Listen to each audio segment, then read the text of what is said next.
Thanks.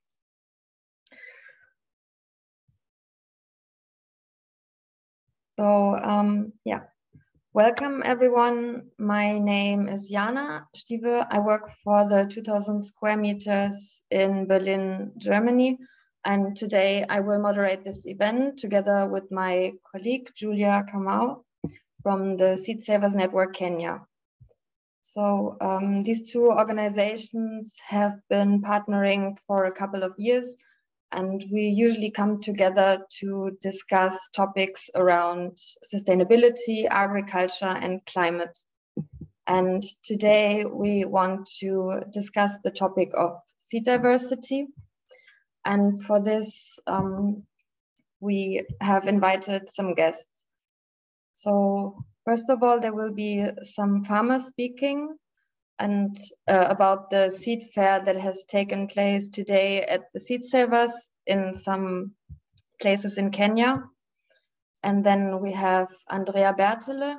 She's a volunteer seed keeper and propagator and active in a bean project. And she organizes the seed festival in Germany from the ÖBZ.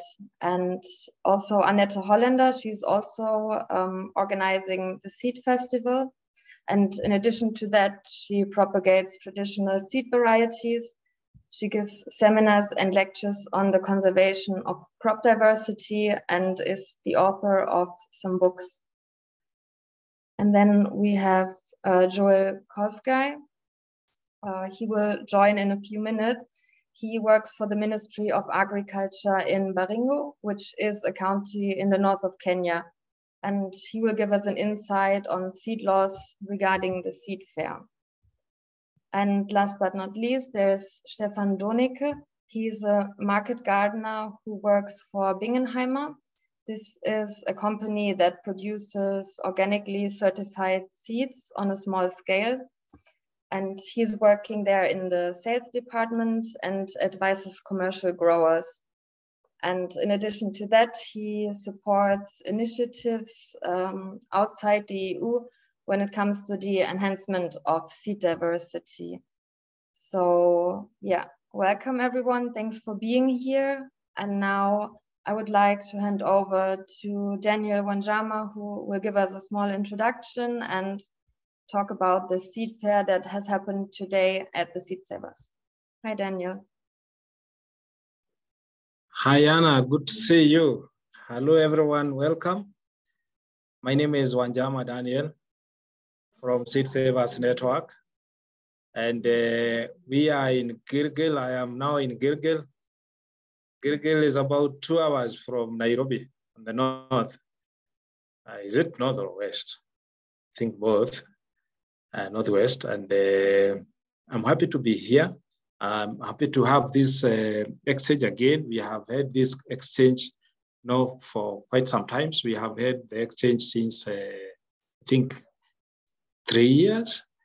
And this exchange between the 2000 meter square project and Seed Savers Network is very beneficial in terms of exchange of knowledge, exchange of experiences, and we are happy to continue doing this.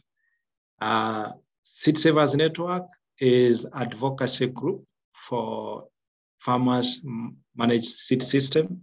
Is about promoting farmers accessing seeds so that everybody could be able to produce food. In Kenya, about 70% of the population are farmers, and in that sense, small-scale farmers. And if people people have no alternative income, so if people don't produce their own food, then they cannot eat, even if there is excess food elsewhere. So that's why we promote a situation of having diverse seeds. And we know you cannot feed family with monoculture. If you have a family, you cannot tell them to eat just one thing. So that's why we cannot grow anything, just one item. And we also look at diversity in terms of family being able to obtain their nutritional requirement from various crops. That's why, like the seed fair that we had today is very important in this sense. Farmers like over 700 farmers have been meeting today to exchange seeds, to exchange knowledge. And farmers seed network in countries like Kenya is very important because a lot of companies that sell seeds in Kenya are multinationals and they have no focus on local crops. For instance, when we talk about vegetable seeds, we are importing 95% of vegetable seeds. This is commercial seeds. On the other hand, the farmers require local seeds, local vegetable seeds like black nightshade, amaranth, those kind of vegetables that are not eaten anywhere else, and also they are not very attractive as business to multinationals. So if you go to our shops looking for this kind of seeds, you'll not find them because they don't make a business argument in terms of profit for multinationals. Again, Kenyans farmers live in very scattered ways, in very small villages, and some of those villages are very far from the seed shop. So if people were to obtain seeds from the shops, they might travel long distances, and the distance to where the seeds are, covering that distance might cost more than buying the seeds themselves. That's why you have to save our own seeds because they are not accessible any other way. And again, given that some of the seeds that are commercially available are hybrid seeds and very high priced, people who don't have income because they grow food to eat, not to sell. People who have no income are not expected to buy seeds from these from companies because they are not accessible in terms of even money, in terms of the pricing are too high, and therefore they cannot be obtained like that. And that's why we have also lots of work that we do on advocacy, because part of the situation of farmers' seeds or farmers' varieties of all the crops that farmers are interested in are not available in the shops is because of the seed laws. So we have seed laws, like our seed law is called Seed and Plant Varieties Act, which is based on UPOV, which is an international sort of law. And these laws prohibit farmers from sharing, exchanging, and even selling their own seeds. That's why if a certain crop seed is not obtained or multinationals are not interested in it, then they have a shortage because it is illegal for farmers to sell seeds, and it's also illegal for farmers to exchange seeds. And that's why we say, like our rural population is about 70%. They are all criminals in the eyes of that seed laws, because it means that they have committed a crime, all of them, one way or the other, because it means they have exchanged seeds, or they have shared seeds, or maybe they have sold seeds to someone. So the law make the whole country population 70% criminals, and the lawmakers perhaps didn't realize what they are doing because the law was made through cut and paste. And changing the laws here is very hard, very, very hard. So what we have done is that we have partnered with other organizations to go to court and challenge the laws and see whether in terms of rights, farmers' rights, we could be able to challenge the law, some of the provisions of the law, so that we are able to suspend application of some of the laws.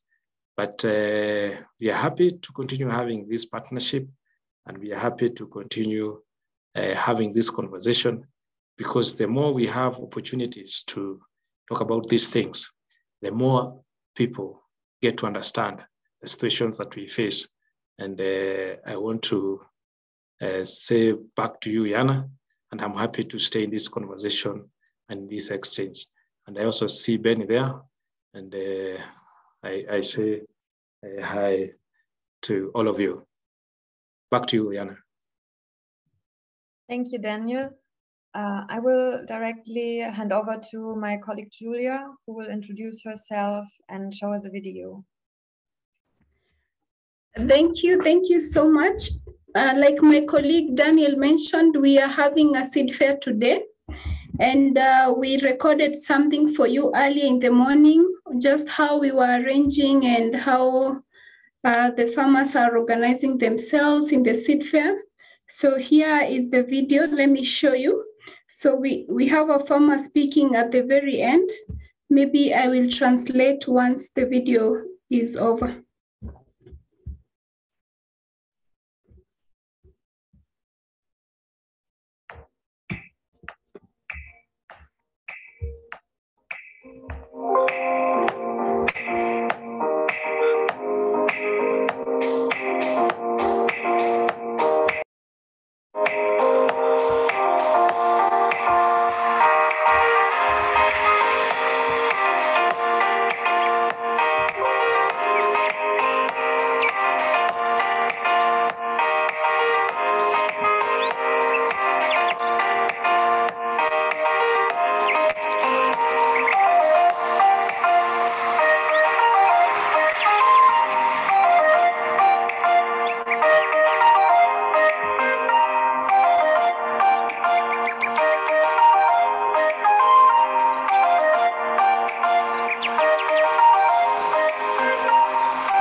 na mimi ni mkulima hapa Giri na mimi nalimaga kilimo hai, na kile nafanya kwa hiyo kilimo yangu hai, mimi nashughulika na kutafuta mbegu aina mbalimbali ndio niweke kwa shamba yangu, sababu sitakagi kupanda mmea mmoja.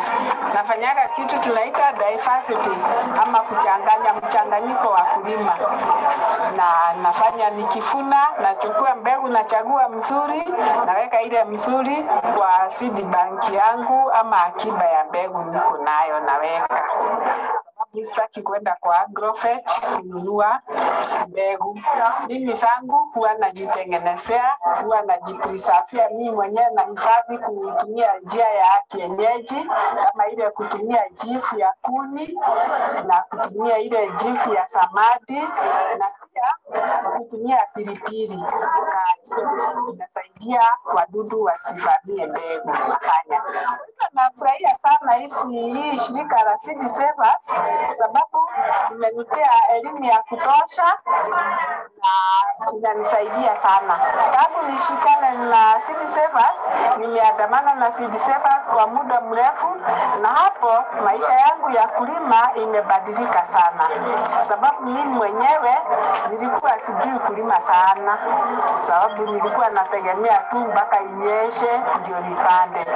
Pia hizi mbegu mimi nauza, na hizi mazao pia nauza, na hii mazao yangu inanisaidia sana, sababu nikiuza nauza hata kwa bei nzuri kuliko zile za kawaida, juu watu wamekuja kujua hizi mbegu, hizi mafuno yangu na mbegu zangu siko na faida sana, sababu sinakaa ni kama dawa.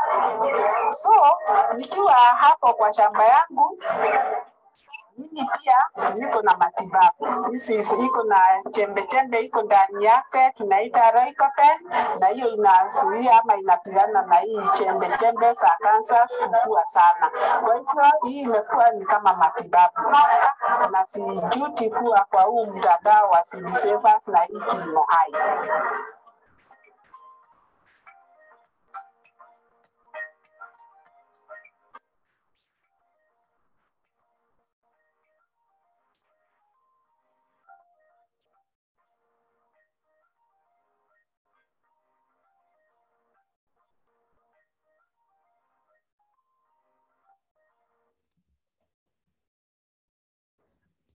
So thank you very much.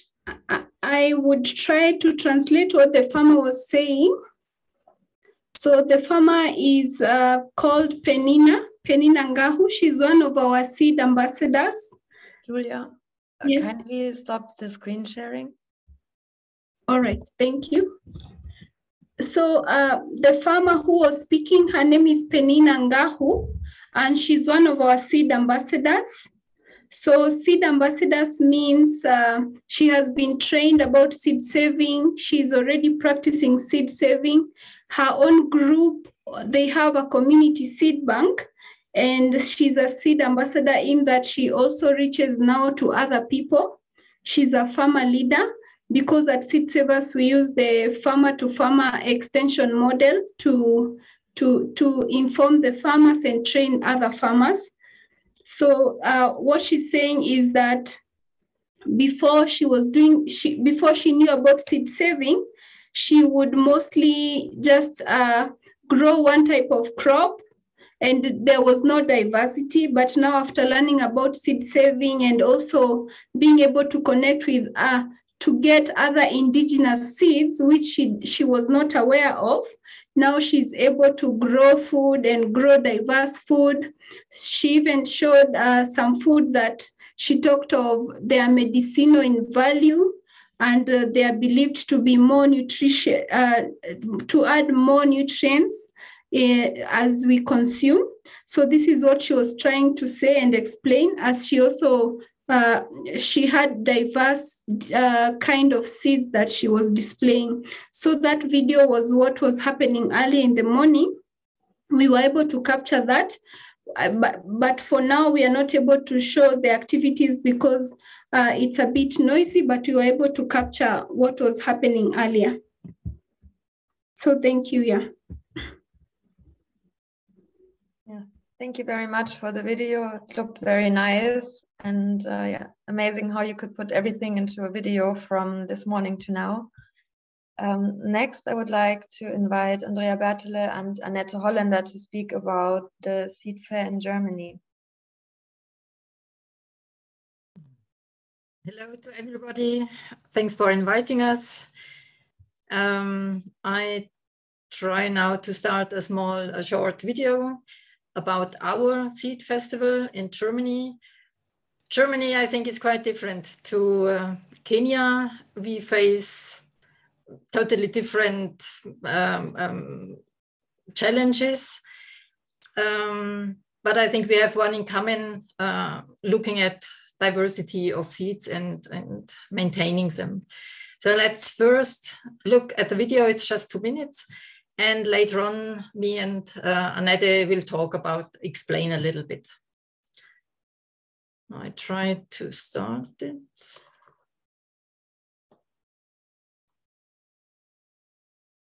Okay.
Okay, that was the short video, and now let's go in a little bit more detail and explain it.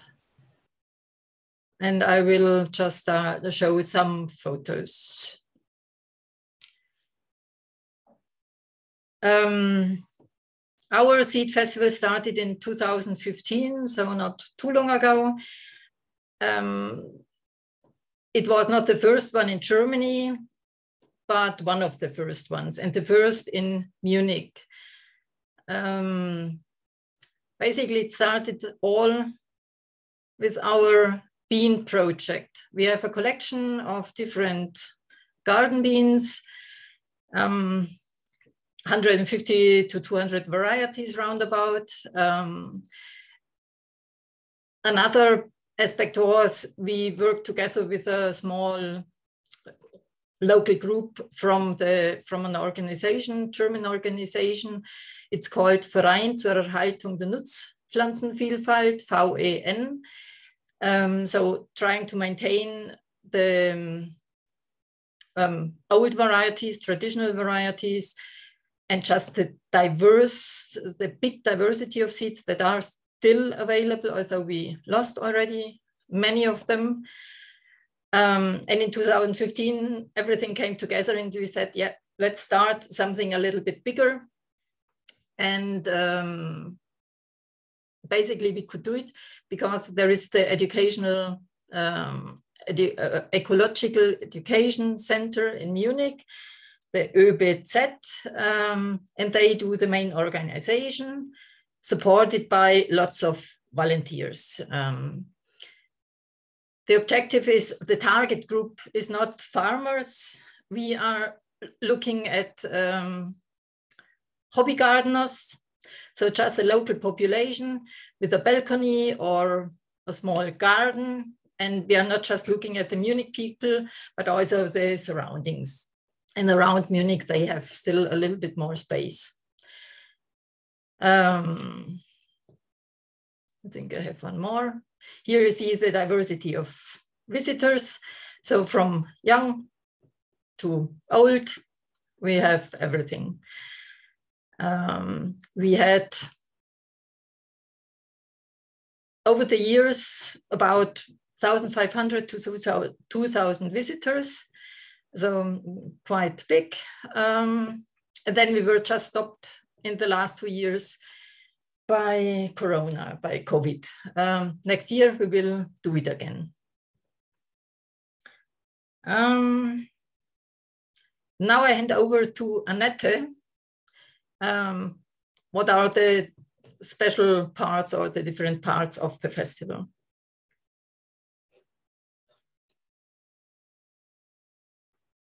Annette?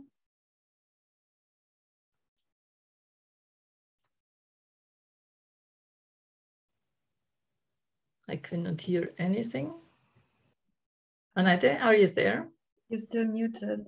Okay, sorry. Ah, I forgot to turn on the micro. Okay, again.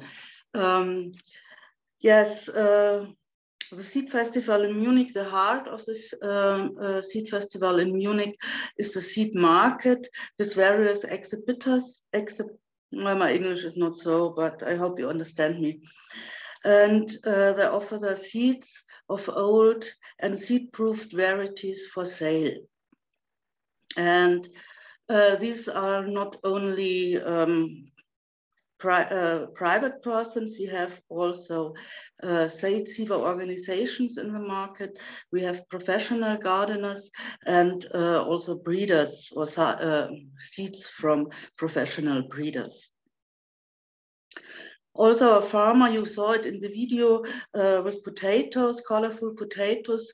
They share their potatoes for a donation.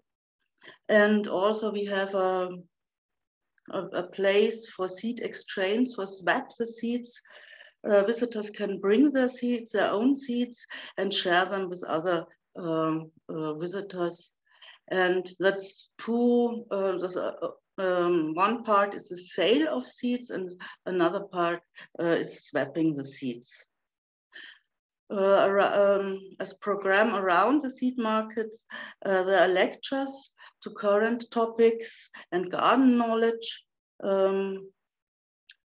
Maybe we have how can I say it? We have topics like urban gardening, like biologic gardening, and what in the seed, how we can save or sell our seeds. Moreover, we have a children's program. Children can make seed balls and so mini gardens. And last but not least, there's a catering with drinks and small dishes. And when the weather is nice, all the people can also sit outside. They can talk with each other. And we have a lot of people come every year again. Okay. So why do we do it? As I said in the beginning, we have different challenges compared to Kenya. We look at like people who can go to the shop without problems, buy their food. They do not have to grow it themselves. But when I saw, or it started all with a little bean. It's the yellow eye bean, or how it's called. So a small bean, I got it as a present from a colleague of a community garden. And I was just, that was about 20 years ago. I was not aware of the diversity of seeds because we had a small garden at home, but we always planted the same things. And with the beans, I started to search in the internet, small archives, and I got the first collection of whatever, 30 different type of beans. When you start with a subject, I realized that it's a quite bigger problem, and we are now a small group in the ÖBZ doing the, where's the correct photo, where we keep our bean archive. So different aspects.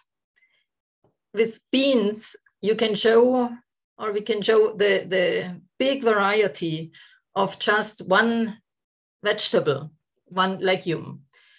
The other thing is we want to sensibilize people, normal people who are not that deep in the subject, that what they buy is important for what is offered, and that we have a problem with losing genetic resources because the big companies do not offer that variety of what had been collected and by farmers over centuries. And at the moment, or over the last 30, 40, 50 years, we lose every year species.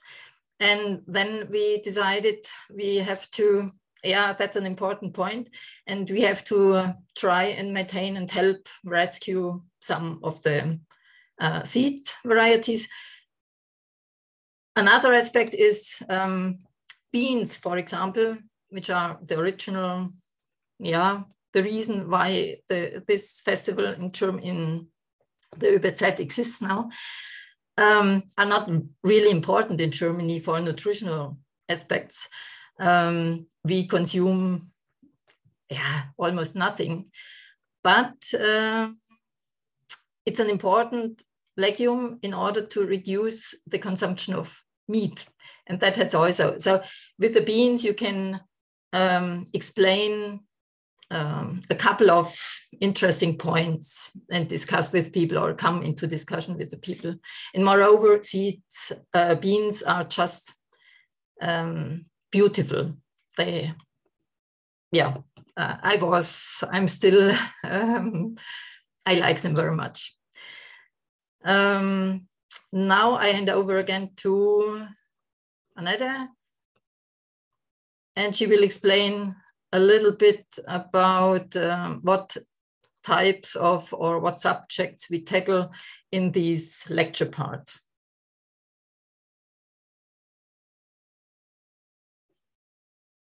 Yes, we want to offer our visitors also information for growing their own vegetables. We have in Munich and also in Germany a lot of people who once again starting planting vegetables and to have their own vegetables, not only to buy in the market. And many people do not know much about that, because we also can go, everybody can go to the supermarket or other and can buy his food. But a lot of people say, oh, we don't want only that food from the supermarket. We want to know where our food is coming from, and we want to have our own food if it's possible. And therefore we offer some lectures for urban gardening, that also on balcony and small gardens people can grow their own vegetables. And we also want to inform what happens on the seed market worldwide. We talk about developments in the seed law, or also for genetic engineering. People are very, very interested in that, and some of them don't know much about these topics. And for example, the difference between hybrid breeds and old seed-proofed seeds is for many people a new information, and they're very surprised of all of that. And moreover, we also would like to encourage the visitors and interested persons to collect seeds themselves, or also to propagate for the beans archive from the ÖBZ. And because we have such a lot of old seeds, they die out more and more because nobody plants them again. And if in 10 gardens a bean or another vegetable can be seeded again, it's saved. And if when it's been there are 100 gardens, it's much better. And we can, every time can we find people say, okay, I would like to work with you. What can I do? Give me also a bean or another plant. I would like to sow it and also collect the seeds from that. Okay.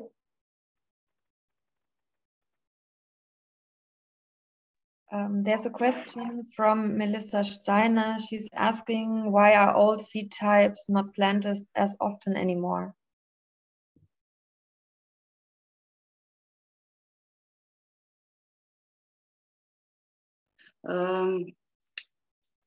Also, Andrea told it, the professional gardeners use new hybrid seeds. They are great, they are uniform, and they can, I don't know the word, like, could you translate more Ertrag than sometimes the old seeds? So they have higher yields. Yes, and those old seeds are planted by private gardeners, private persons, moreover, and therefore they get lost more and more. Thank you. I think this is a very good question, and we can maybe also discuss it a bit further later in the discussion part. But for now, I would like to hand over to Lydia She has a visitor. Joel Kosgai is in her office, I guess, and yeah, I would like to let him speak. Thank you, Ms. Bertele and Ms. Holländer. Yeah, thank you, Jana. I think I will just introduce Kosgei. Kosgei is an officer from the Ministry of Agriculture here in Kenya, in a county called Baringo. So I will just invite him to just give some comments. Welcome. Thank you very much.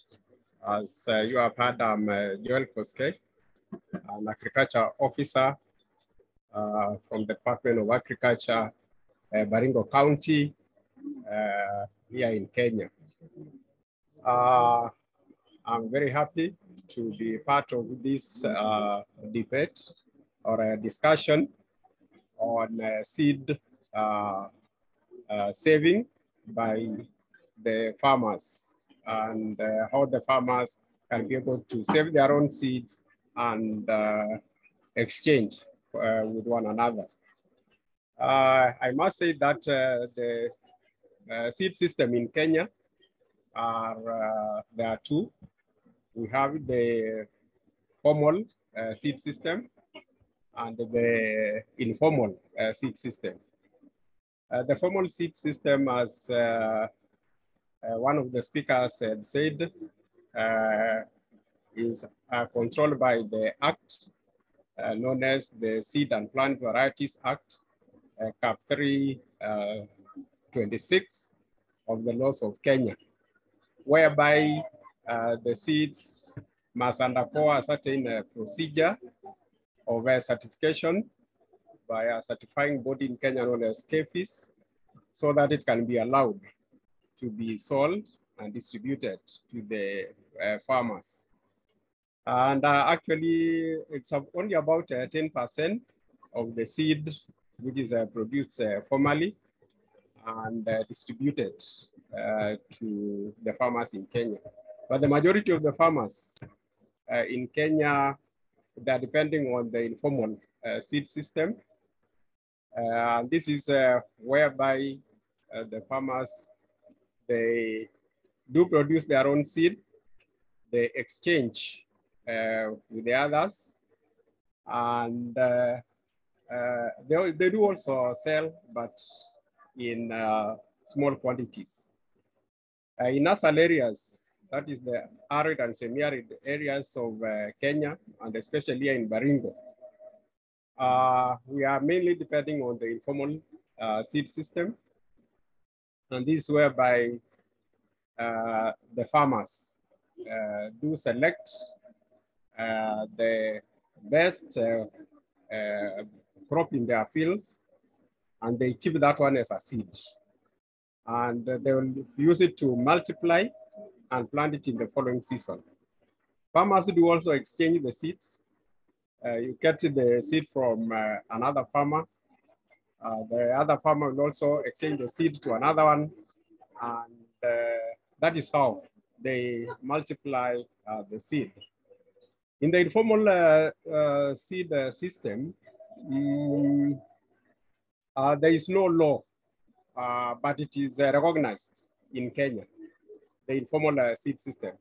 Just like what the Seed Savers Network is advocating for, that is also what we in the Ministry of Agriculture, we do also work together with the farmers so that they can save their own seed for multiplication. We have crop varieties whereby it is not easy to get those certified seeds from the companies, mostly root crops like cassava, sweet potatoes. You cannot walk to a shop and buy the seed for the root crops. So we encourage farmers to produce their own. Also, in most of the cereal crops and the legumes in the asal areas are produced by the farmers, and they keep their own seed to multiply in the previous or in the next season for planting. So what we are saying is that both the formal seed system and the informal seed system should actually exist cohesively so that we can have enough food, that is for food security and also for nutrition security in our country. As a Department of Agriculture, our mandate is actually food security and nutrition security. And to achieve that, we must get seed. And where is this seed coming from? 90% of it is from the informal seed system. So that's why we encourage actually the farmers to save their own seed. So I'm happy that today in the morning we participated and we saw what farmers are doing in various parts of Kenya, in Gilgil, Vihiga, Kakamega, and here in Baringo. They have actually displayed a lot of seeds which they need actually to multiply and exchange with the other farmers so that we can achieve food and nutrition security. Thank you so much. Yeah, thank you very much for explaining the two seed systems for us and your way of perceiving it from the view of a person who works for the ministry. Now I would like to hand over back to Annette Holländer, because she would also like to share a few insights on how the seed laws are working on the German side.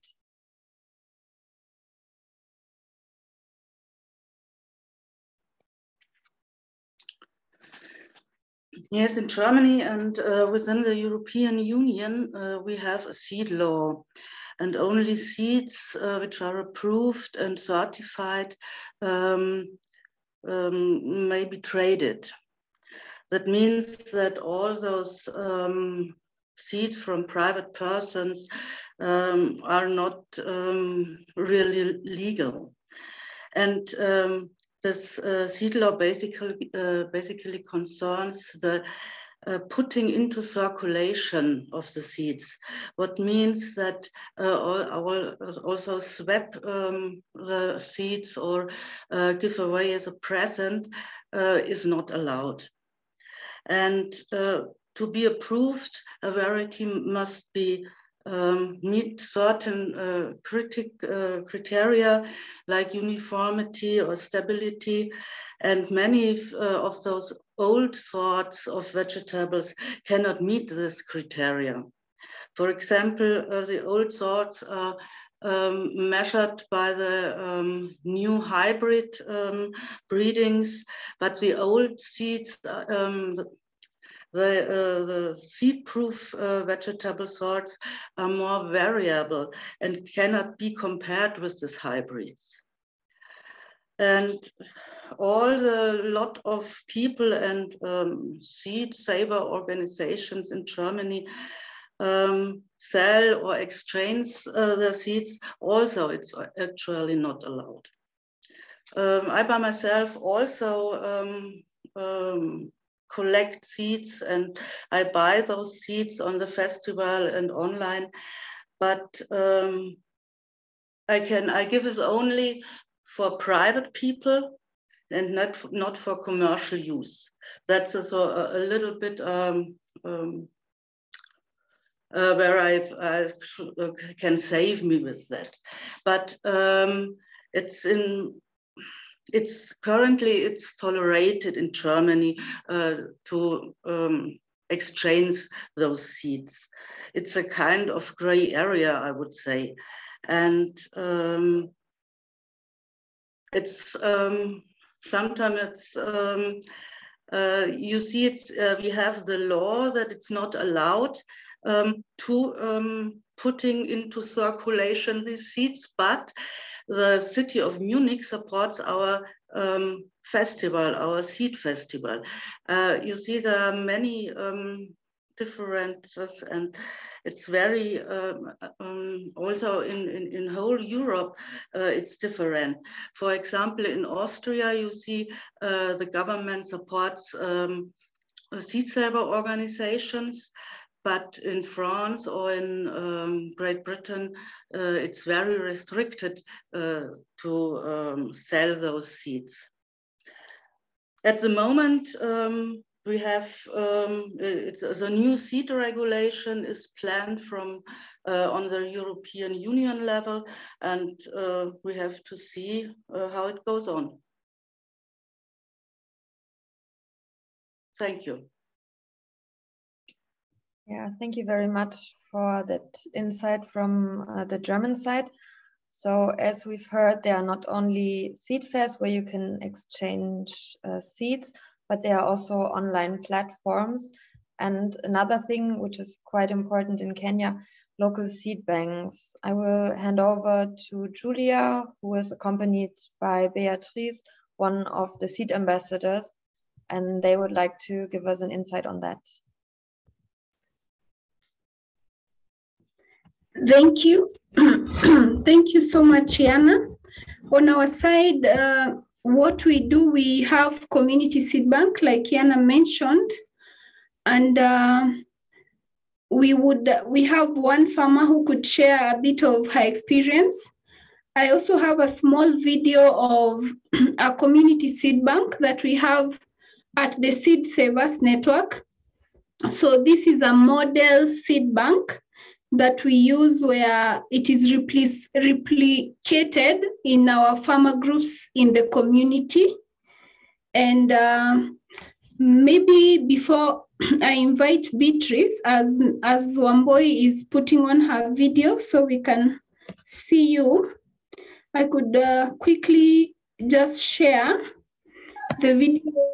I hope it's visible. Just a minute.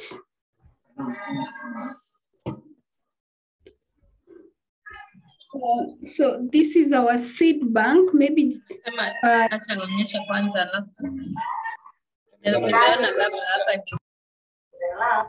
sorry, Wamboi, kindly let me show the video and then you invite Beatrice to speak. Thank you, Nat, for the garlic onions and for the lamb. We shall plant them in our farm and also keep them in here in our seed bank. Thank you so much. So this is a small video that the farmers did, but that is our seed bank. Maybe briefly, it has areas for cold storage, for long-term storage of the seeds. And we also have the farmers, they have community seed banks where they also keep their own seeds. And Beatrice, as well as I think Francis, they have the seed banks in their communities. They can tell us how they operate the community seed bank more. Maybe they can explain that more. You're muted, Wamboi. We cannot hear Francis. We can only see him, but barely. Maybe the video is blurred. You could change the video settings. Okay, let's change the.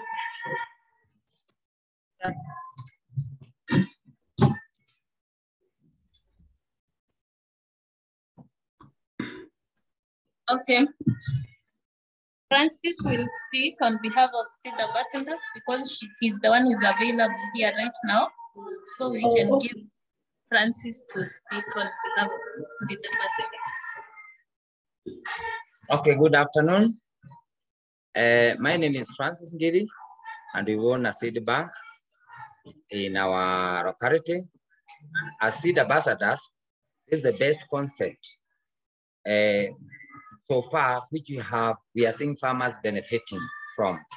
Because in our localities, we have things, farmers, we advocate farmers or train farmers how to save their own seeds in their own house. And then collectively in that area or that village, they have to establish a seed bank known as Farmer Seed Bank. Each seed ambassadors, we have agreed, mostly they have more than 2 seed banks, which now after those 2 seed banks, they established another big seed bank called community seed banks. So farmers saved seeds. Whatever they save in their own homes, they take it. At least 10%. They have to, all the things they want to save, they form the farmer seed bank, and then the farmer seed bank collectively, they form community seed banks. And now collectively as a region, that's how we end up having this seed savers farmer seed bank. So during the exchange time, if now, for example, seed savers have some seeds, or the central seed bank at seed savers want to give us seeds, they will use the same structure. Seeds from the seed savers network, the central seed bank at seed savers can be distributed to community seed bank, and then the community seed bank can introduce to farmer seed bank, and the farmer seed bank can contribute to the farms, to the farmers themselves. So even during the exchange, that's the structure we are making. So this seed saving concept has given farmers a structure, because we are normally called informal sector. And in this way, we look at least a bit formal. In those seed banks, we carry out germination tests, moisture tests, and the proper recording. So we have the traceability of the seed. We normally call our seeds. Like we have a bean called Muitemania, which we called it. So now all those seed, the farmers around, if you talk to code 21 is Muitemania bean. So in that way, they have started adapting now, having this common knowledge about the seed and the one structure of the seed. So that's how we can say we are benefiting from seed saving, and that's the activities carrying on.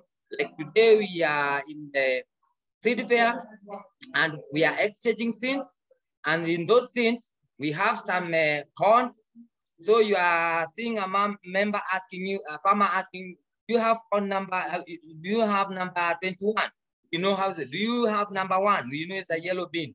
So this is a very good way as farmers we are benefiting. At least we can view ourselves we are doing something. Thank you.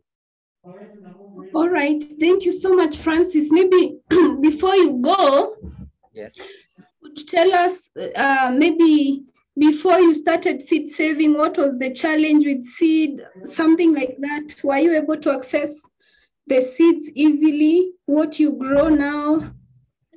That was the nightmare. In fact, access to seed was a nightmare before, and all the seeds, when it rains, farmers were running to Angrovest to look for seeds. But from the time we started saving our seeds, at least now we don't have to, we can be able to do the timing farming and plant on the right time. Again, since we started the seed saving, in fact, we used to have, like ourselves in our seed bank, we started with only 5 varieties. But now we have over 100, thanks to seed saving. Because we saved our seed, now we have a lot of seeds right now. So in that way, before we could not have good diversity. It was a very big challenge. Most of the things we are seeing them in the market. So we did not eat what we want, is what is available. But for now, we can eat what we have.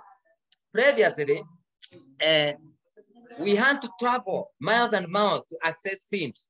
We could not get them in time. So in this way, but now at least we can say we have moved far with this, and we are very happy for this concept, and farmers are adopting it in a very big way. You talked of food diversity. So of course, we know in Kenya, most farmers grow maize, the hybrid maize. I don't know, has this now changed? What are farmers growing in their farms? It has grown greatly, because right now farmers are appreciating that food is not only maize and beans. It is so many other varieties. We have so many varieties. During the seed exchanges, farmers can have a lot of new seeds they do not have, and they grow them. We increase, and all this is brought about by the seed saving. But before, we did not have such things. Yeah. Thank you so much, Francis. Maybe what I could mention about the maize challenge in Baringo, because Francis, I know is in Gilgil, but we have some of our farmers who are contracted by seed companies to grow the hybrid maize. And this has been a challenge.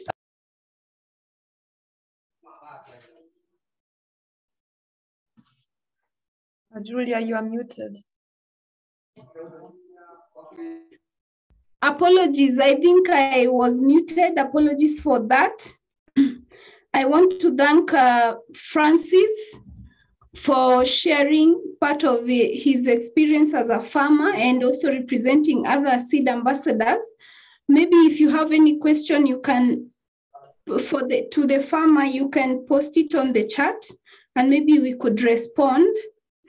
I wanted to maybe share more on what we do with the seed exchange.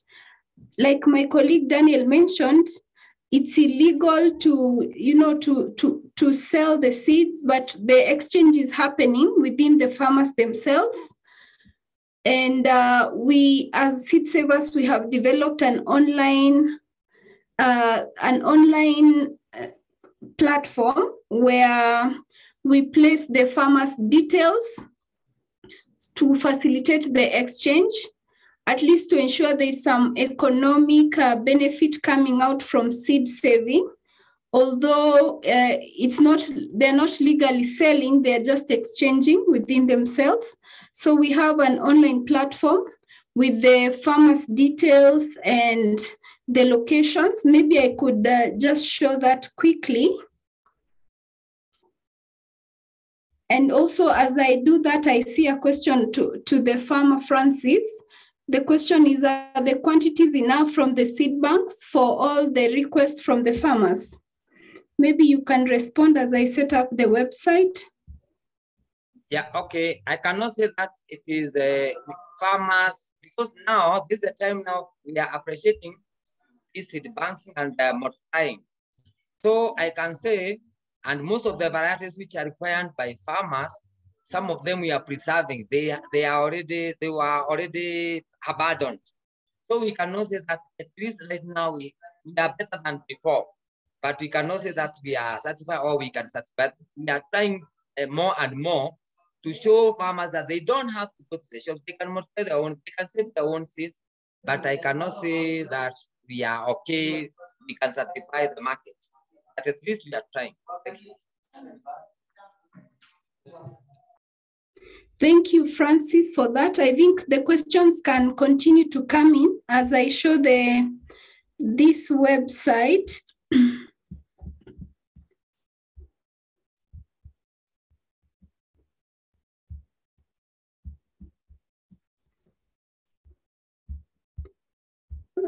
Confirm you can see my screen, Yana? Yeah, we can see your screen. All right, thank you. So this is the website. It's called Seed Exchange Kenya. And here we have different, so there's a picture of the kind of seed, whether it's a field seed, I mean, like arrowroots maybe, where you get cuttings. So we put details of the farmer, even the cereals, the yellow maize, we put the name, the picture, and the details of the farmer.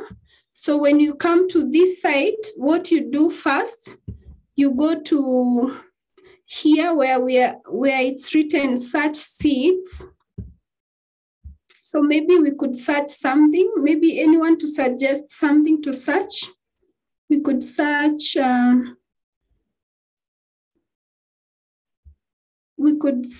vegetables, and then we say Nakuru.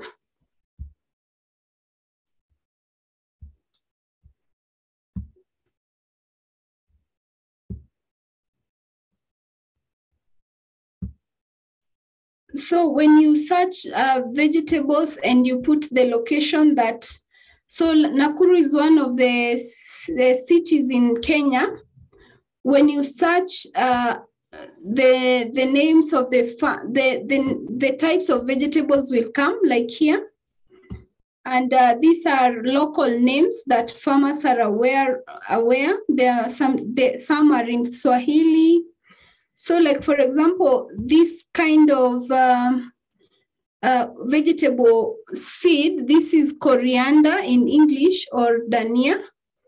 So here, if you are searching for coriander, you have the name of the farmer and their contacts available, and you can contact them and exchange the seed or just order what you want. The same with pumpkin seed, for example. So our farmer who is in the call here, Francis, this is his details here. So he has the pumpkin seeds. The name is here. He's in Nakuru County, and his contact phone is here. So if anyone wants the pumpkin seeds, they can easily contact him, get his specific location. Maybe they can pick physically, or he can send them with maybe the matatus. This is local transportation. And so this is how the Seed Exchange Kenya site works, where we are able to help our farmers as they continue to save their seeds. They also have a chance to exchange with more farmers, as of course, because we, like for example, the managu, this is black nightshade. I don't know if people in the call know the black nightshade. This is a green leafy vegetable that is really enjoyed in Kenya, and people love it very much. But with the research we are doing, it has been getting lost, especially some varieties. And also you don't just easily find it in the agro shops. And so this is another avenue to ensure that farmers have access to seeds. This is the white amaranth here. So those are some of that is how the site works, and it ensures there is access to seed. Maybe any questions can come, but generally that's it from our side. So I see a question: how much access to the internet do people have outside of cities?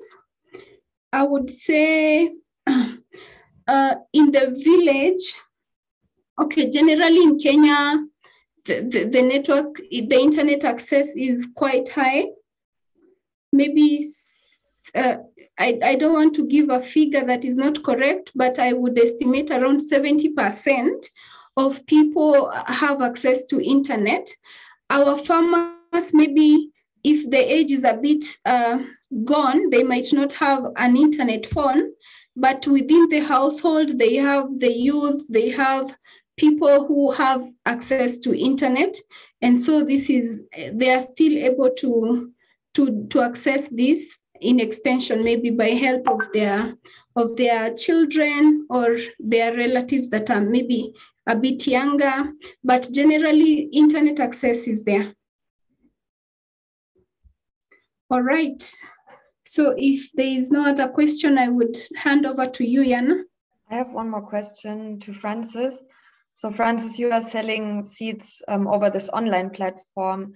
Does that make like a big part of what you are sharing as seeds, or is it just a small amount? You are muted.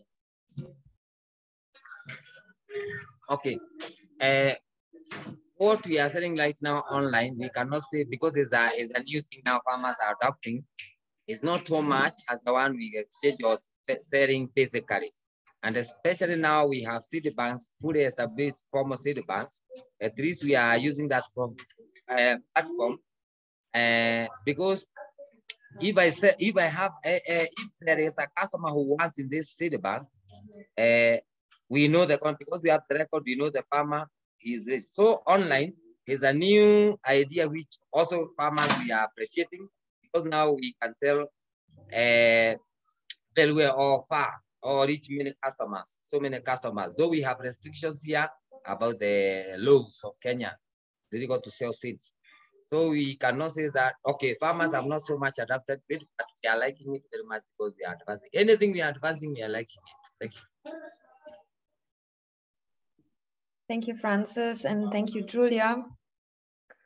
So now we have Stefan Dunicke in the call. And as I said, he is working for Binnenheimer, a company who produces seeds. And I would like invite him to speak, and I will also share the presentation. Thank you, Jana. We saw some pictures from the markets and the seed savers exchange.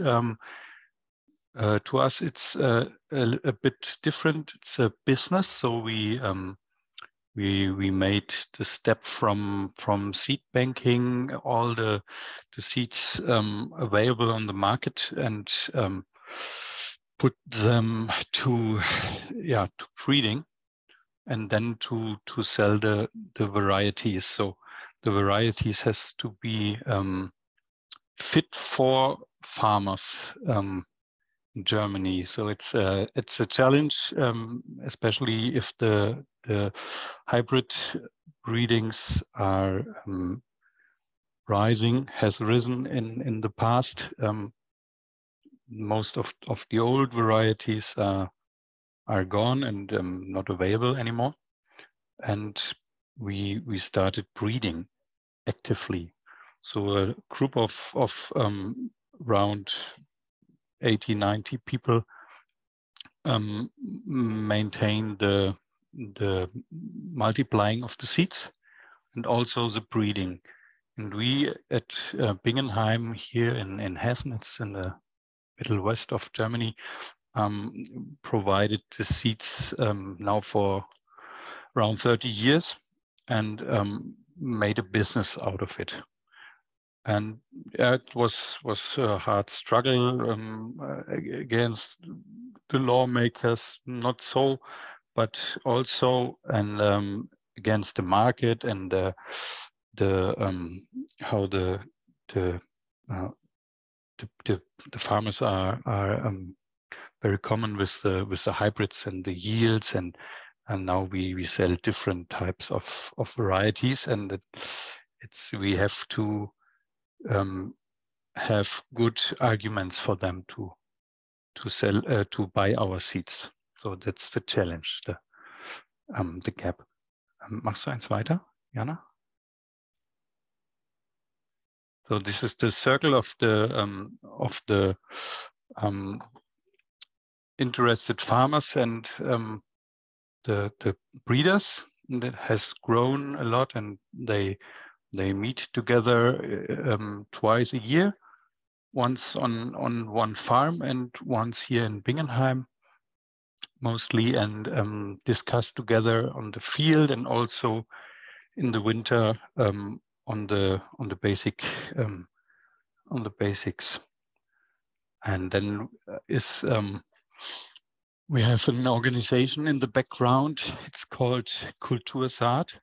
That means cultural seeds, and this is it's a commonwealth organization with no profit, as a no non-profit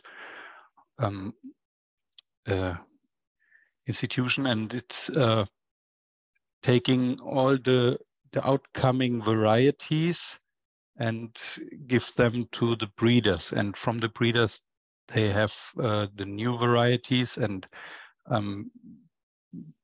offer them to us, and we decide what we can take in our catalog and for selling, and what varieties not. So not every variety is good suitable for business. So, but it's all open pollination seeds is all to be regrown and nothing hybrid. And especially we made organic breeding a path for the breeders with developing the way of breeding proper organically. So the varieties will be fit for our soils and for our growers and for their customers. Yeah, and this has relation to the taste, not only to the homogeneous outcome of indifferent fruits. We try to make a good alternative, but we cannot struggle against the hybrids. It's not our way, but a lot of farmers are fine with our varieties. So it's an alternative, and now for 35 years. Machst du jetzt weiter? Yeah, this is the beginning, the chronic I talked about,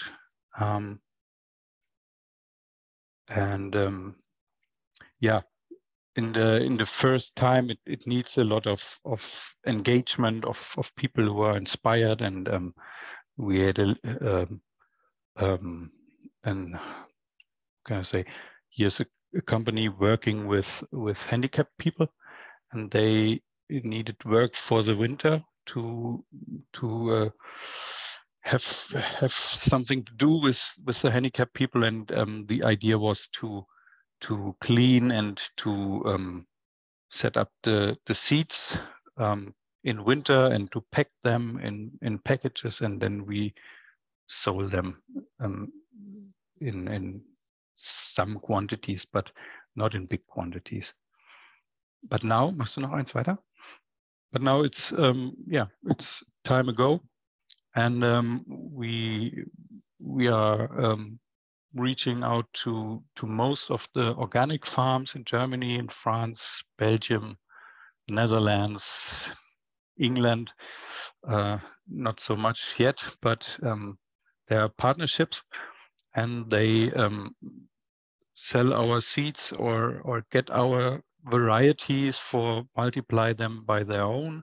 A lot of ways to work together. And yeah, the Bingenheimer Saatgut, it's how can I say, it's not on the stock market, it's an Aktiengesellschaft, but it's not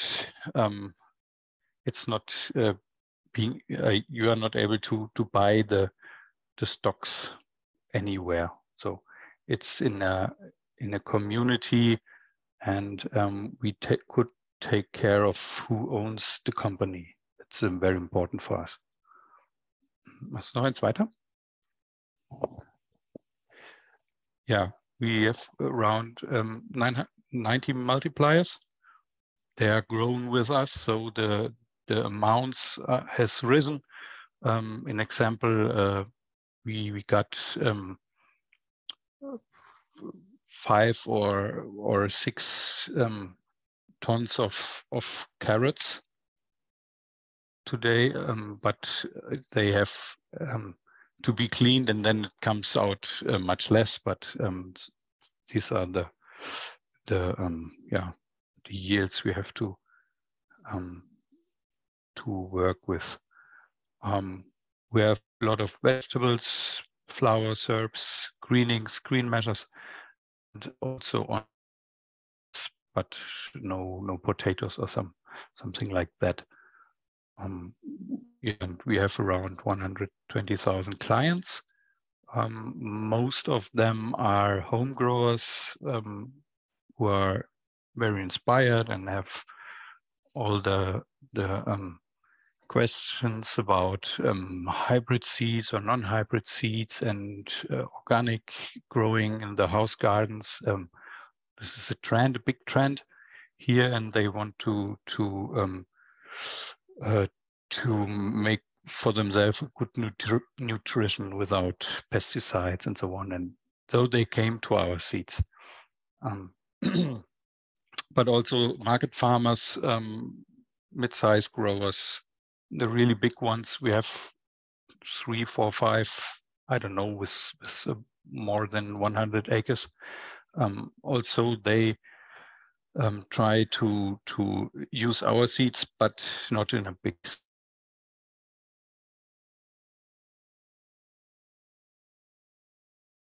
amount in Europe for organic vegetable seeds. All right.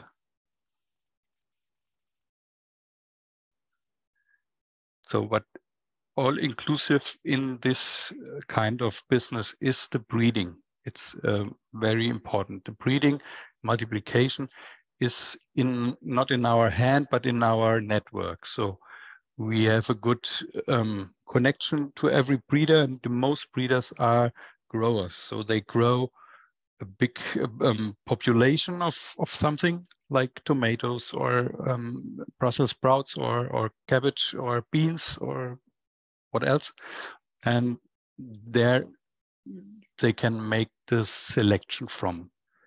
And you can see how the Brussels sprouts, it's a very European vegetable, I think, is selected and then planted out and planted in for open pollination, and then has to be protected.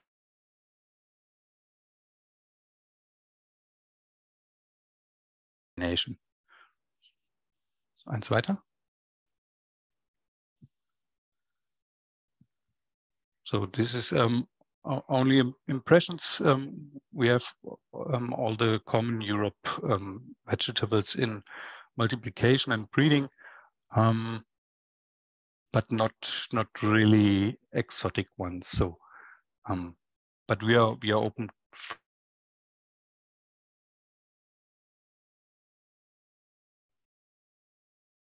Stefan, you are breaking.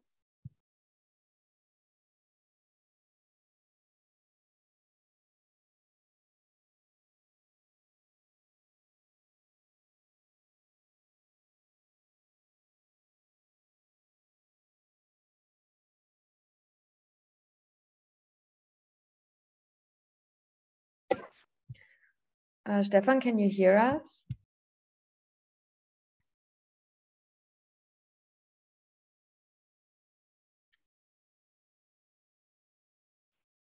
Okay, that's a bit unfortunate. Maybe he has some internet difficulties.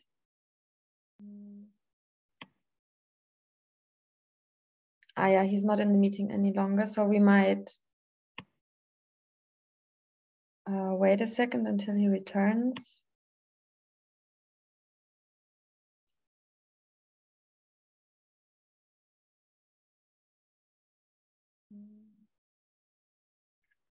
Okay.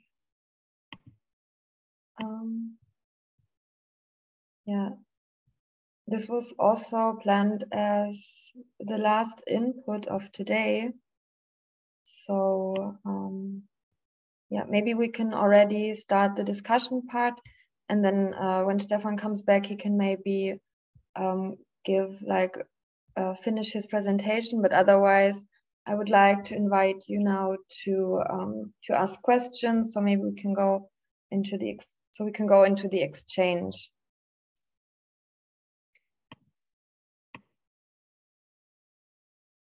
So there's a question from Chao Fong. It says, what is the best way to store seeds such as corn or bean? How long will they last? In some remote areas, people only dry them under the sun, but after a while, the bugs will appear. Who is willing to answer this question?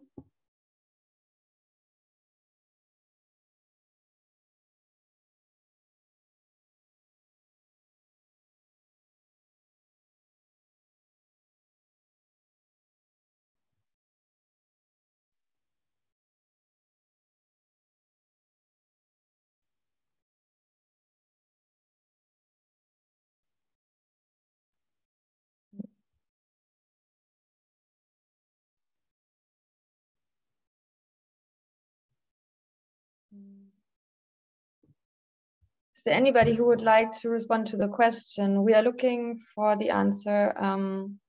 What you can do, like what is the best way to store seeds? Is there anyone who would like to share how they self-store the seeds or how they make them last longer? Hello. I could answer for our part for the beans, if nobody else. Yeah, great, thanks. Is on at the moment. I don't know how professional people do it. We are just, I mean, I know, and that's a recommendation for everybody. Seeds have to be dry and then a storage dark and as cool as possible, low temperatures, preserve them best. For beans, there is one special, the beagle,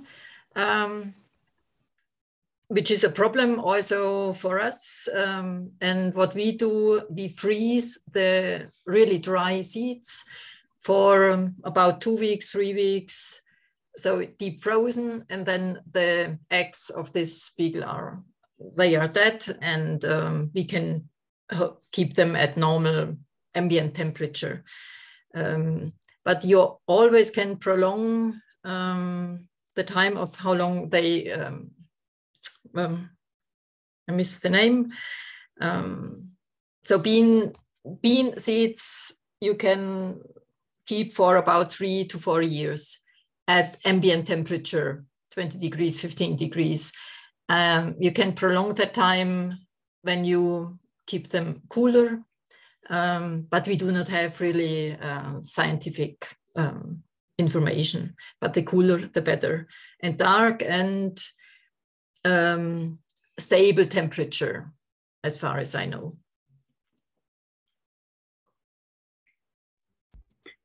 Maybe on how we preserve our seeds, I don't know if Wambo is here to share a bit of what our farmers do locally. Also, we don't have scientific ways, and the seeds could go up to 1 to 2 years without attacks from the weevils and other insects. I don't know if Wambo is here or Kimani, but I could share. Also, the farmer in the video talked about how she does this, and we use cow dung. I don't know if we know what cow dung is. Yes, cow dung, and then it is, Wambo is here. Okay, she will add more. But what the farmers do, they take ash from burnt cow dung and mix with the cereals, mostly the grains, and store them in a tight container. So this is how they do it. And they can go for up to a full year, as long as it's tight and in a dark room, a nice cool area. Yes, and this is how they keep in their community seed banks. Wambo, you want to add more ways on how they do the preservation and storage, or any other person who wants to add?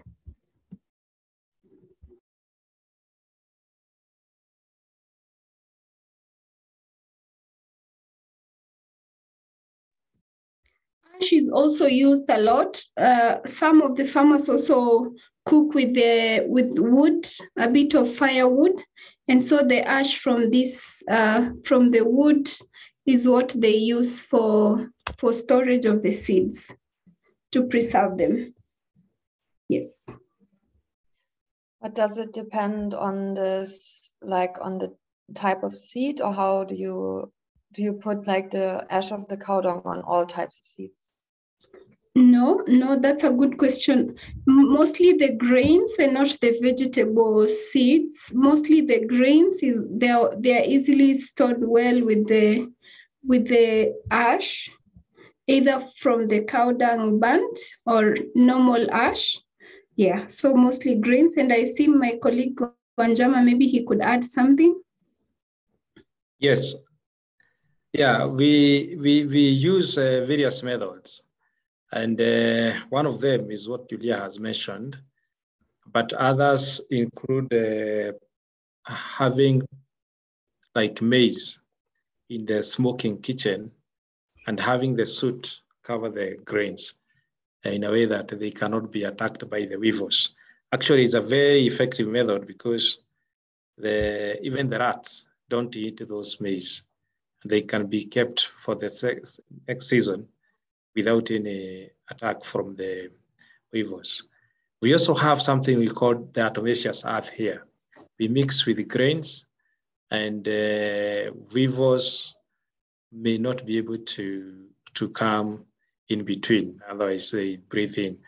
The diatomaceous earth is very fine dust, and it's also a mineral that is used for sieving beverages. And we also use ash for preservation again. But recently, we want to preserve our seed for long term in the cold storage using freezers and fridge. For freezer, be able to keep the seeds for more than 40 years.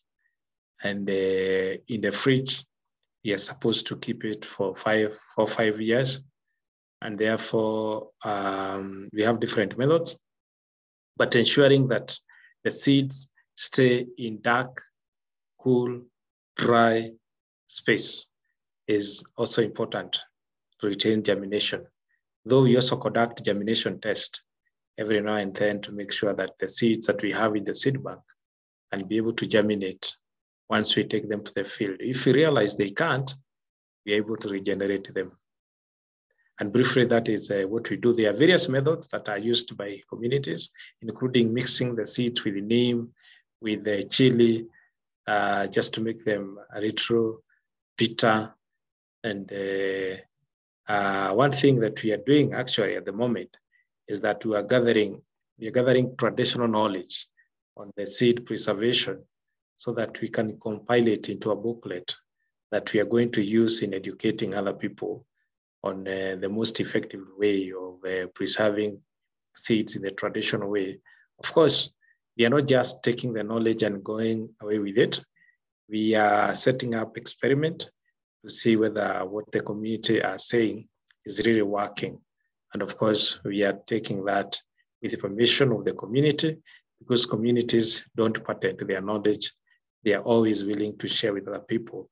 And therefore, once it's compiled, you might also be able to view the information on the way communities are preserving the seeds and the most effective methods that we are going to find out from the farmers themselves.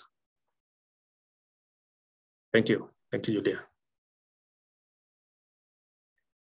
Thank you, Wanjama. Maybe we could also respond to Benny's question.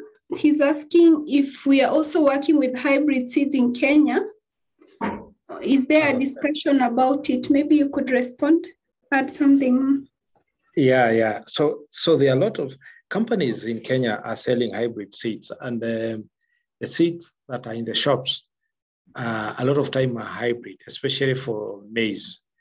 And they sell a lot of hybrid maize because the hybrid seeds are easier to make in maize.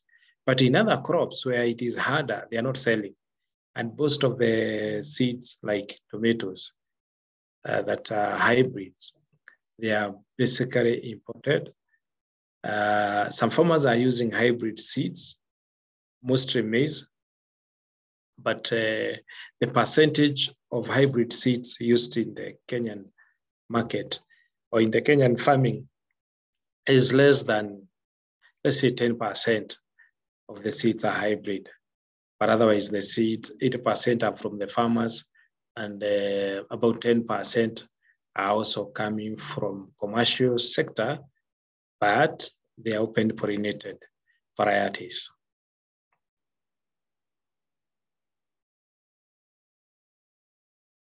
And if I don't know whether Benny have been able to answer your question. Yes, absolutely. Thank you very much.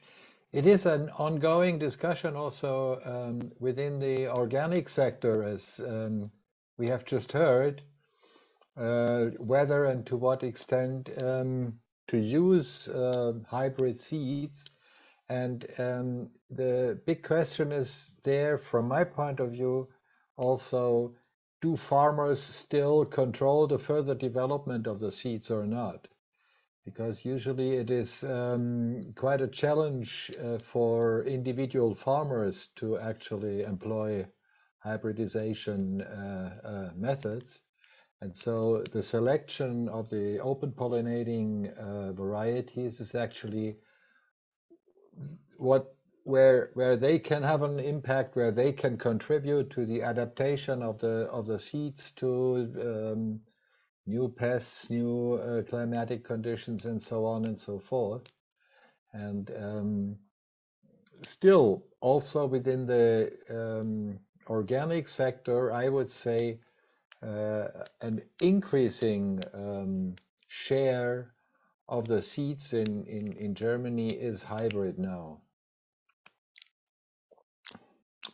because they grow bigger, they grow faster. That's the, yeah. You know, here there is a assumption from farmers that hybrid seeds are not normal seeds. They are sort of mystery. And even as Seed Savers Network now, we want to introduce that to show farmers that hybridizing seeds is not something that is so out there in the space.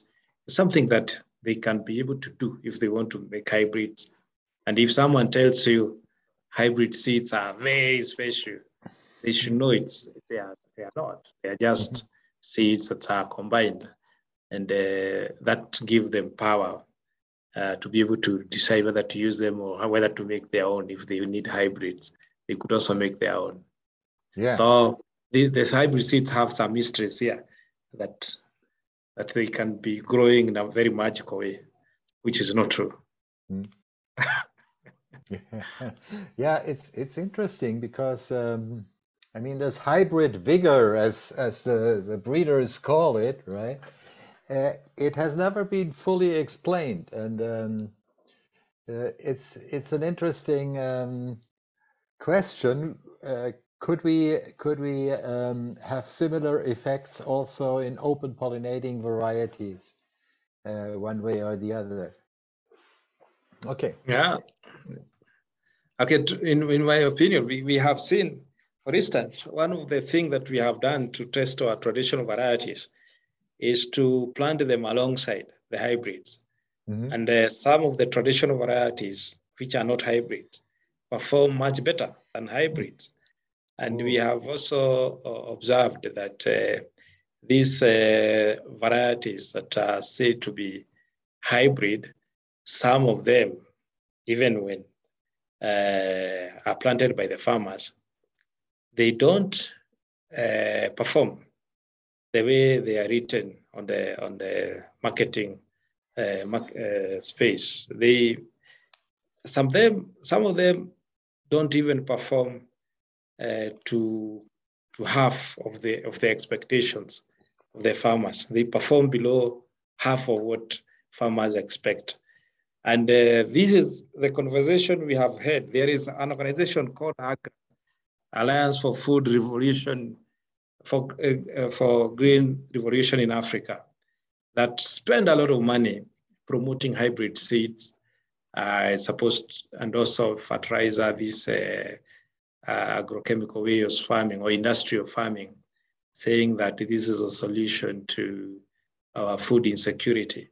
But in Africa, even in Kenya, mostly every time we have hunger right now, we have drought, it's always associated with the environment. It is never, it's not the genetical makeup of our crops, it's environment.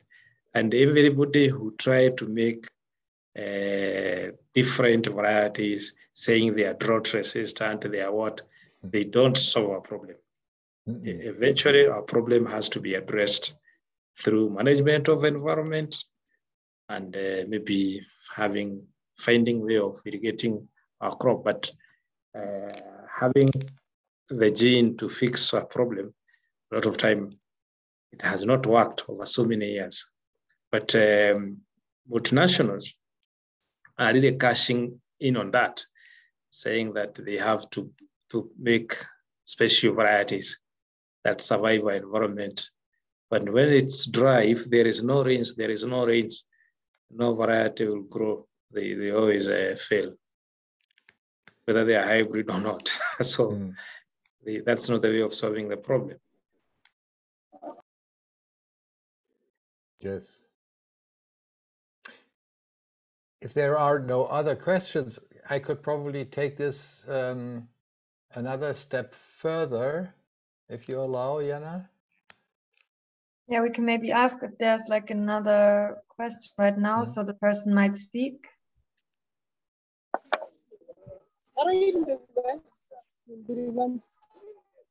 Oh, Masi Ambani, we can hardly hear you.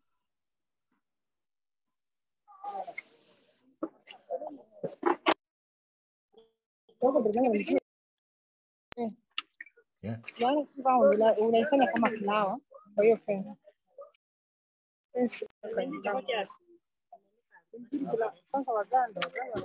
I don't know if by mistake. I think yeah, it's by mistake. Yeah. Let me mute her. Okay. Okay. Yeah, if there's no other question, Benny, what would you like to share with us? Nilikuwa nafuata tulikuwa tunafanya.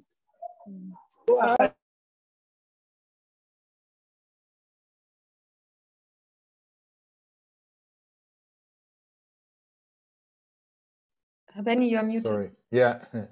Excuse me.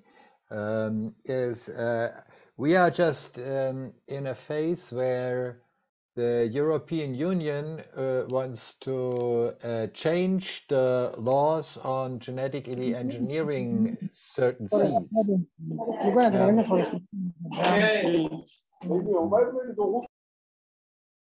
Okay. I think Mercy has a technical problem. She's not about to speak, is she? No, I also think it's a technical problem.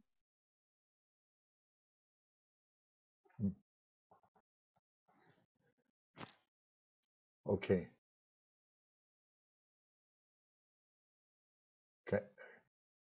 Can you hear me? Yeah, we can hear you. Kindly continue. Okay. Well, what I was saying is that the European Union, there is a proposal on the table to change the laws on genetic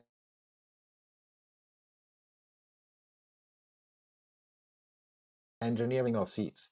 And it very well said there are new ways of manipulating seeds by means of genetic engineering with this so-called CRISPR-Cas gene editing method, which is not necessarily introducing DNA from foreign organisms, but just intervenes into the DNA of a plant.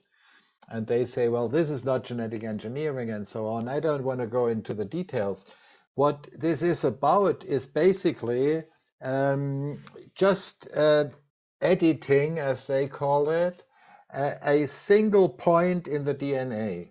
And about 80% of what is presently employed in this direction is silencing a gene, which means preventing a certain piece of DNA from being expressed. And by doing so, you can, for instance, reduce the susceptibility to stress from drought and so on and so forth in a very, very small way. It is really, it is you change one thing and you believe that you can change the whole, which is not true. There is no such thing as a genetically engineered drought-resistant plant, really, right?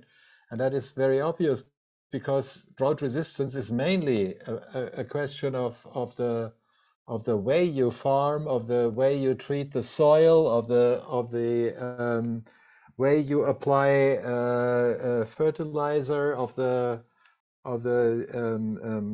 crop rotation you employ, all these things together, and then the seeds may play a small role in this as well. And there are, of course, seeds which can resist better than others a rather dry or rather hot environment. But what the industry is now proposing is, they say, well, if the seed has a drought resistance aspect, so to speak, right, it should be called a sustainable seed because we have to fight the climate change, right? It's a complete sham in a way. And on the other side, many people who have nothing to do with seeds, who don't grow any plants, who are not in agriculture and so on, they feel like, aha, this is probably the same as with my computer. If I change the code of the seed, then it will do something else, and I can reprogram the seed this way. And great if the science can help us with this problem of climate change. That should be actually promoted and admitted and no longer labeled and so on and so forth. And there we have a real fight at hand now in the European Union and in many other regions of the world as well. And I think also in Kenya now, the dispute about GMOs and introducing genetically modified plants in agriculture is actually coming up also with your new Prime Minister, I understand. Yeah, it's not actually the Prime Minister, but the newly elected president. Sorry, that's what I wanted to say. Excuse me. Yeah, he's someone who is very much believes strongly in GMO. So hopefully we don't push in that direction too much. But of course, there is a lot of also awareness about GMO in Kenya, and people, a lot of them are hesitant when it comes to GMOs, because a lot of farmers here, not just farmers, but people who grow food for their own use. And generally people are worried about food safety when it comes to GMOs. So people don't just grow to sell here, they also grow to eat. So they are worried about whether GMO is safe food or not. Of course, we have more serious problem with pesticides here. But GMO question is also another mystery that people don't know whether it's safe or not. Their voices are against it, but basically the government voice is for it. And we have National Biosafety Authority that if anybody need to introduce GMO crops or the GMO varieties, is supposed to apply to the authority. And when they are given permission, they are supposed to conduct trials with CARO, which is Kenya Agriculture and Livestock Research Organization, conduct some trials to see whether they agree with the environment, and then they can eventually be introduced to the people. And nothing stopped that from happening. We now have GM cotton. We also have GM maize under trials. We also have GM cassava. And all of them are Monsanto technology, therefore Bayer. And we are hoping that we are not forced to have GMO everywhere, because then we lose all our local diversity. I have a question regarding the GMO in Kenya. Would you say that it's easy for farmers to distinguish if they buy seeds, if they are GMO or not? Is it labeled, or is it necessary to label them by selling? No, there is no, they are not forced to label. The GMO seeds are not labeled. As long as they are able to come into the market, then they can be sold and they can integrate in other seeds without necessarily being identified as GM.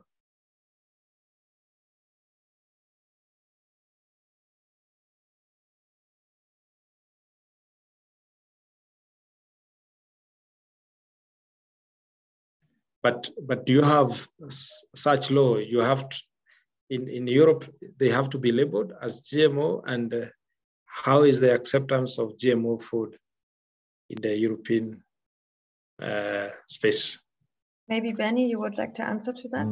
Yes, you have to label, and the acceptance is pretty low, and this is why the companies and also some scientists, usually the companies don't speak out too much about it. They send their scientists, and the scientists then claim if the laws were not so strict on the GMOs, then everybody could develop GMOs. And it's actually the restriction on the and the labeling requirement that only allows the big companies to use it and so on. And this is actually at the heart of the dispute now, whether certain types of genetic engineering no longer need to be labeled. And they call it instead they call it gene editing and not genetic engineering. So there is a lot of semantic stuff going on, using new words for the same thing actually.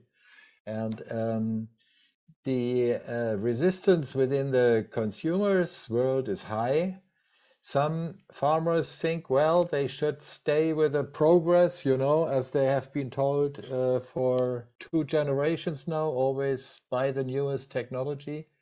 But a majority of the farmers is also very reluctant. And in the organic rules, it is very clear that you cannot use genetic engineering. And so at the moment, it is clear that a majority is against it, but if you don't have to label it anymore, then maybe they feel they can sneak it in. And also, scientists claim that these small changes that they are making with the CRISPR-Cas technology could not even be exactly measured and found back, and so you couldn't label the thing because you don't know whether it's natural or genetically engineered.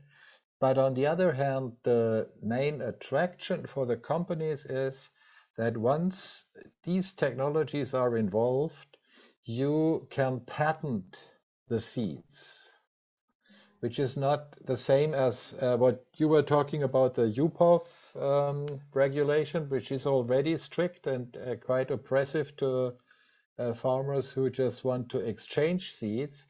It still allows everybody can use seeds to create new seeds, right? You cannot prevent somebody from using seeds that are on the market for developing a new variety, and then they get, for a certain time, they get a protection for that variety. With a patent, you can simply say nobody but Bayer can use this. Bayer can then also sell these seeds, and you cannot use these seeds for further breeding and exchange and so on and so forth.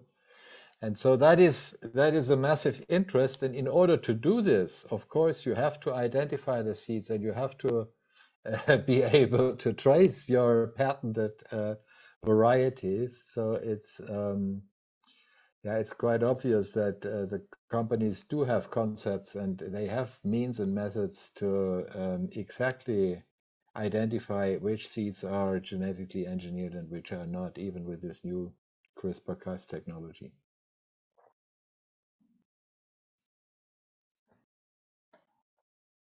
Thank you, Benny, for that insight. Is there any other question from the people who participated in the live exchange?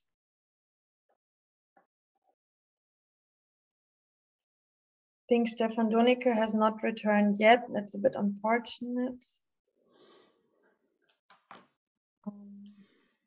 Yeah. But if there's no other question for the moment, we can go for the wrap up of the session. So again, Daniel and Benny, would you like to speak some last words before we finish the call? I was surprised how similar the seed fairs look, right? In Gilgil and in Munich, actually. And it is the same kind of special interest in what is this and how do you, and I've never seen such a thing. I think there is a lot we have in common, and it's a special type of curiosity also about seeds and how will that work out. And yeah, it is a mystery. It's the seed as such are a mystery, I would say, Daniel. Right? And you only know after one season what really came out of it, and you are surprised, sometimes positively, sometimes not so positively. And the way we exchange our seeds tells us a lot about the trust we have in each other. You would not exchange seeds with people you don't trust, right? And I think that is some we should look at cultivating on, yeah, both sides of the Mediterranean, actually. I was really impressed. I really liked the presentations very much, and thank you. And I hope we will continue soon. Over to you, Daniel. Thank you, Benny. Yeah, it's true. The exchange, the display of seeds is very much the same display of diversity, and also the passion and the value that farmers put on the seeds. And it's always very inspiring. We had this seed fair again in March, and now we are having it again. We normally have it at the beginning of the planting season. And this is an opportunity for farmers to obtain seeds. As I was saying before, some of the seeds, there is no any way of getting the seeds. And even when it is illegal for farmers to get seeds in this kind of fairs in Kenya, because the seeds are not certified, authorities are not really interested in trying to arrest anyone, because they know, even some of them, they say the law is wrong, not the people, because there is no way 70% of the population can be illegal. It's a law that is likely to be illegal as compared to the people. Yeah, and we are always happy to have this exchange. And I would even encourage also to have physical exchange in a way that eventually we are also able to meet with the people online. We would be happy to host you here. And of course, when there are events like seed fairs, we'd also be happy to maybe have some people from here attend, so that we are able to have a very nice exchange and even connect further. So therefore, I would like to say thank you very much for being here. And I look forward to more exchanges in the future. Thank you. Great. Okay. So thank you everyone Bye. for participating. Bye. And I wish you all a great afternoon. Bye. Thank you. Bye. Thank you. Bye-bye. Thank you. Bye.